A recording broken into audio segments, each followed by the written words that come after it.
All right, everybody, Jason Salas once again here, and once again, we are pleased, privileged, and honored to bring into a Zoom call some very, very special members of our community, people who tirelessly work to make the Relay for Life the best event it can on Guam year-round. They are members of the advisory board. I have here Dr. Dolores Lee, a family practitioner and a MD. So, Dr. Lee, very nice to have you here. Hafaday. Hafaday, buenas. Buenas. Good to be here. All right, and a very good friend of ours and someone who has been involved with the Relay for Life for many, many years, none other than Joey Lopez. Hafaday, Joey. Hey, Jason and everyone, thank you so much for the opportunity. All right, and Dr. Tressa Diaz also joins us. She is a professor at the University of Guam, and also for purposes of full disclosure, she is my first cousin and my god sister. And Tressa, you and I grew up together, and I know your story and your own walk with cancer, so it's very good to have you not only on the board, but for you to give perspective here. So, Hafaday, and thanks for joining us. I hope you've been safe. Yeah, Hafaday, Jason. Thanks for having me here. So good to be with everyone and with you. All right, and Bob Keppen is here. And Bob, I would like to start with you because not only as an advisory board member, but also as a cancer survivor. That is an amazing story. So we applaud and we celebrate you. And please just, maybe we can open with you and just tell us about your own journey and now what it means to serve on this board and to help others going through this. Yeah, no problem. Mine's a pretty long journey. I'm one of the fortunate ones. Was just doing some math this morning. It's been 43 years since my bout with cancer a long, long time ago. So I'm very pleased to be amongst the board and help whenever I can. I was in a situation in college actually and had no medical insurance and no coverage. So I was very fortunate to be in Buffalo at a place called Roswell Park Memorial Institute. And anyway, survived all that, and this is my piece to try to give back because they helped me out so much when I was young and didn't have the means to actually fight the cancer and have the money to battle the medical bills and all that. So this is just my way to give back. I've been involved here on Guam since I got here in early '93 and feel very privileged to be part of the Relay. And you are attached, of course, and you work at South Pacific Petroleum Company, where you're one of the leaders. And your company is doing a fantastic job, by the way, during the pandemic and keeping us safe. So, on behalf of the Grateful Island, we thank you for that. But you also share, the sense of corporate citizenship and responsibility with Joey. And Joey, you've been involved with Relay for a long time, in a business sense, but also, as a proud Guamanian. So, what does that mean to you? Right. I mean, I started with Elaine Lowe, the former executive director in 1999. And she's a former Rotarian, and started from there and built it up from the days when Relay for Life was at JFK. And I never forget that day. And it was such an event. It was so touching. But cancer has touched my family for many years. My grandmother passed away 5 years ago at the age of 98, and she was a 51-year cancer survivor, 3 times cervical, colon, and then breast cancer. And my mom's a 33-year bilateral breast cancer survivor, still going strong at age 78. So it's been in the family. And as you know, Jason, I like to help out when I can. It's just a lot of times I like to be behind the scenes.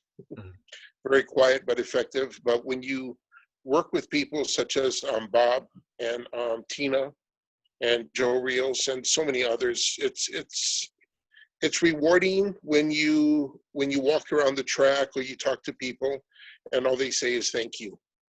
And that's really all that's needed. And that's what keeps me going, because every year when you see the survivors grow, then we're making headways. We're accomplishing something. We're getting somewhere. Outstanding. And anyone who knows Joey's family, the Lopez family, they are made of some very, very tough and stern stuff, but they're also very, very good people. They care about the island and they want to give back. So Joey, thank you so much for sharing your story. Dr. Lee, I'd like to go to you because from a medical practitioner standpoint, cancer permeates our island community so much. So in being part of this group, what does your experience, bring to the organization? How do you wish to share that with the community and helping us? Well, I've actually been a part of the American Cancer Society, or at least volunteering or being part of this wonderful organization since 2006. So that was even before I became a physician. And just like Joey was sharing and Bob, and even I know Tressa, just with all of us, all of our families have been touched by cancer. I don't think there's a family here that hasn't, so not just from a professional perspective in terms of like helping my patients, being with them through their cancer journey, but also from a very personal perspective in the sense that my mom had cancer 3 times. My cousin, who is like an older brother to me, had cancer. My other cousin, who is like a sister to me, had cancer. I have numerous aunts and uncles that had cancer. One of my best friends just got through her cancer journey, and one of my aunts is currently living through her cancer journey right now. So it has has been a very big part of my life, whether I want it to be or not. But I recognize just how important it is for us to support all of our cancer survivors and their families and their support groups through this. And so it's just amazing to be part of an organization that doesn't just do Relay. I mean, Relay is this wonderful public event where we can get together and really just celebrate all of our survivors and their families, and really just give them this visible presence of our support and the celebration of their lives. But also to be part of an organization that provides patient services, whether that be assistance with like gas cards or even education, and then an organization that does advocacy. So, it's amazing to me to have been part of this organization, to first start off as a volunteer, and then, continue to, be part of American Cancer Society, finish medical school residency, come home, be practicing, and now be part of the board. And just so thankful every day for this amazing organization and all the amazing people who support it, and just really, want to continue to support all of our survivors. And I think that's wonderful how you're actually using your talents and your skills to actually combat cancer in our community, probably from a multidisciplinary way. You're using, your medical training, your mind, your heart, and your spirit. So we thank you for that, and for your commitment. Now, okay, now to Dr. Diaz. I can't call you Dr. You're Tress. You're my we grew up together, right? But I do know the story. Your late father, Uncle Carl, took such good care of me, was such a big part of my life and everything like that. Talk a little bit about what it was like for you to have a parent with cancer. Yeah, my dad was a social worker. You probably know that I grew up in his steps, in his path, and I also became a social worker. But he was diagnosed with colorectal cancer at a really young age, which means that I was also really young when I was in my 20s, and he was 48 when he was diagnosed with colorectal cancer. And it was, not unlike many of our stories, unexpected. He was an athlete. He was very active. Even in his 40s, he played, team tournaments of basketball. And so, it's difficult. It's difficult to have a family member with cancer, and the family pulled together. And my father passed shortly after his diagnosis at the age of 48. So the way that it had an impact on me is, of course, for the rest of your life when you lose a loved one to cancer. And I want to echo, something that Dr. Lee was saying is the work I do now has been dedicated to colorectal cancer. I did my dissertation on colorectal cancer here in Guahan, and now with the social work department, I'm very fortunate to be part of that team and teach for social work at University of Guam, but I also am part of the University of Guam Cancer Research Center. And so we can see how our personal stories lead to our professional lives, right?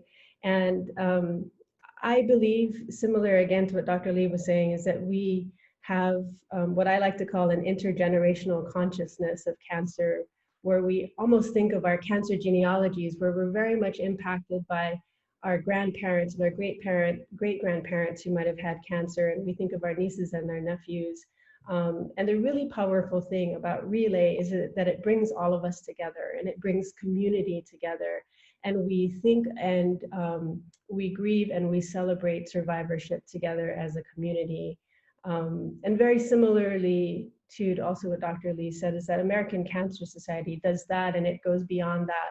And I want to focus specifically on the amount of research that they do nationally, in addition to their advocacy. And that's really where everything ties in for me in terms of understanding cancer from my own personal story with my dad and my family, and then working toward research, working toward prevention, and eventually cancer survivorship on our island. And I think you use that that word beautifully, Tress, because you said it's all about community, and the fact that we're gathering here in this Zoom call, the fact that we can't all physically be walking around the GW track like we normally would on a, you know, air quotes, in a normal year, we're still doing this together as a single mind, a single heart, to battle cancer in our community. Because Tress is talking about her dad, and it's got me, like, you know, all choked up because I miss my Uncle Carl so very much. But we'll just go like around now and everything like that. What message would you like to pass on to the community, you know, for people that are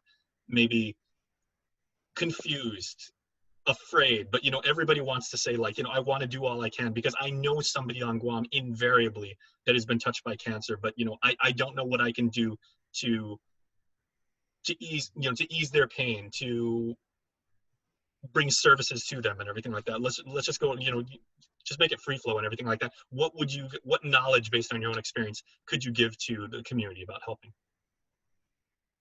I think one of the most important things is to self-educate.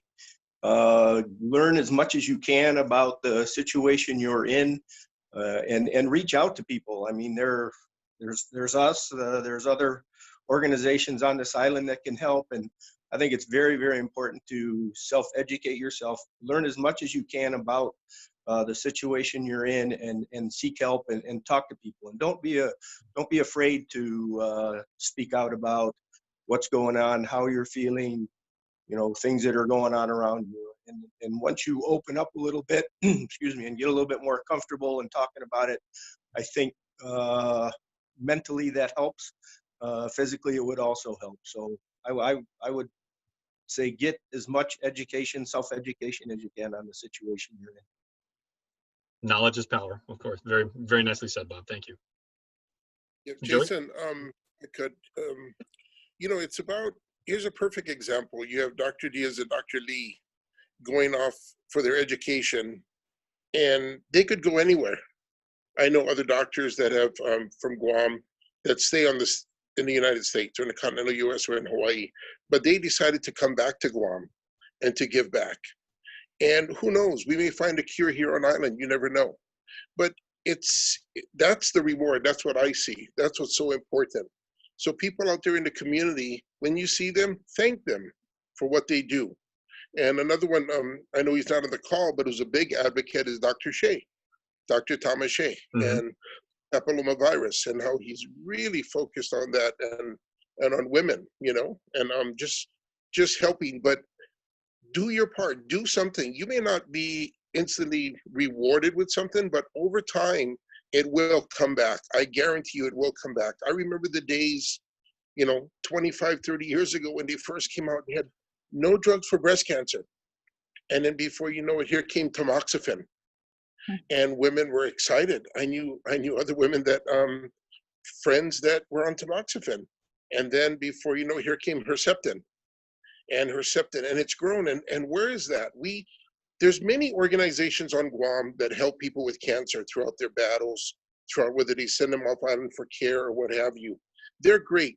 People get involved in that, whatever you decide. I chose the American Cancer Society because of their mission and about saving lives through medicine, saving lives through research, to eventually finding that cure to reduce it. The mammographies, the initial tests that the American Cancer has funded. It goes beyond, you know, just, it doesn't end. It keeps going. So I elected to work with them and donate my time with them through raising funds, like I'm good at, raising money, bringing in money. But the fact that Dr. Lee and Dr. Diaz is a perfect testament to why we keep going. And that's the energy. That's what gives me my energy to continue.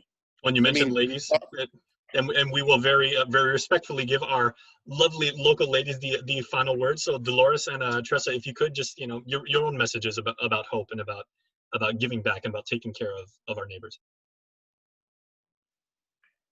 Sure. I'll let you go, Tressa. Yeah, thank you. You know, I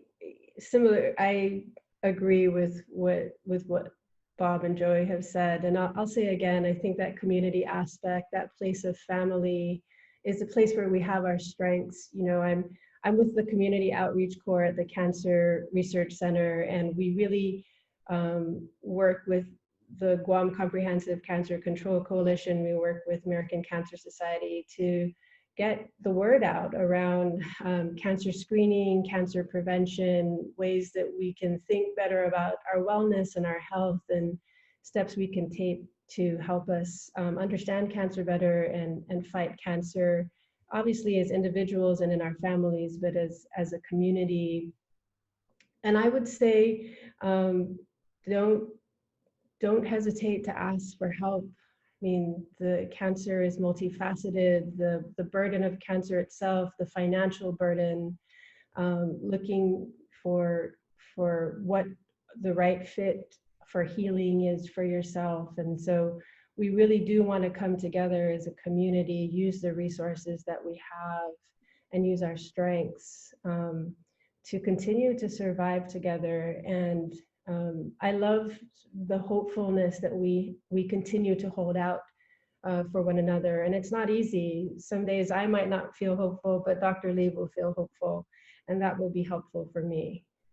So I encourage everyone to continue to move forward, and yes, continue to educate ourselves, continue to look for healing in the practices that we have, and move forward as a community. Best God sister ever. Okay, Dr. Dolores Lee, your final words, please. Well, a few thoughts. You know, the first part is just, you know, again, you know, in terms of like, we want to let our survivors know that you have a wonderful community that loves you, that supports you. We're here for you in any capacity that we could possibly be. You know, and I try to get that sentiment across to my family members as well as to my patients. You know, that I'll be there with them through the journey, and I know that I'm not the only person who feels that way.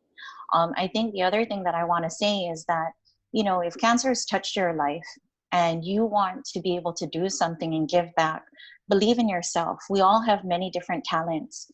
And as we were alluding to, there are so many organizations here on Guam that want to help in the fight against cancer. And you just need to find your fit. Don't be afraid. Don't be shy. You know, I wasn't a physician. I wasn't a doctor when I first started volunteering for American Cancer Society.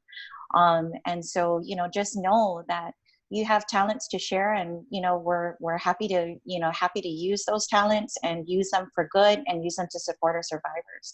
And finally, as a medical doctor, I have to put this in. If you have a loved one or a friend that has been touched by cancer and you yourself are wondering individually what you can do aside from reaching out to them and supporting them in any way that you can, even if it's just a phone call or a message just to see how they're doing, another way that you can show your loved one or your friend your support is by taking care of yourself and taking the steps, you know, to don't be afraid, come see the doctor. Let's go through the steps for screening and prevention together. And I think that's another wonderful way that you can show them that you care and that you are taking steps to fight cancer as well. Well, thank you, each and every one of you, Dr. Dolores Lee, Dr. Tressa Diaz, Bob Keppen, and Joey Lopez. Our community is awesome, and it is in no small part to wonderful folks like you. So thank each and every one of you for what you do for the Relay for Life and for our island. Thank you very much. And Thank you, Jason. Thank You, Jason. Oh, it's our honor. Thank you. Thanks, guys. Okay.